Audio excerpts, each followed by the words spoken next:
প্রচণ্ড বুক চাপছে আমার, যেটা বলার মতো না, এতটা খ্যাস করতেছি, খুব কষ্ট হচ্ছে।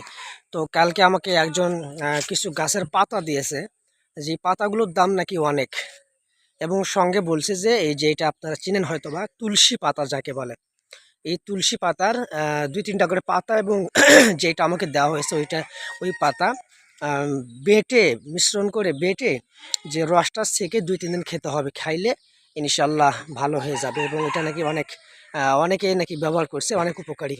তো ইনশাল্লাহ ফজরের পরে আমিও আসলাম, এই যে অনেক কষ্ট করে তুলসী পাতাটা খুঁজে বের করলাম।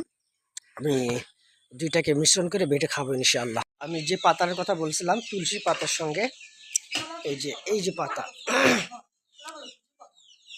এটা হচ্ছে এই পাতাটা, হ্যাঁ, এই যে এই পাতাটা হচ্ছে আমাকে একজন দিয়েছে। এইটা হলো একটা করে পাতা, এবং তুলসীর যে গাছটা আমি দেখালাম আপনাদেরকে, এই তুলসী পাতা, কয়েকটা তুলসী পাতা এবং এই পাতাটা, আমি এটা চিনি না এটা কি গাছ হবে। আপনারা চিনলে চিনতে পারেন। এই দুইটা পাতাকে বেটে এর রসটা খেতে হবে, ঠিক আছে?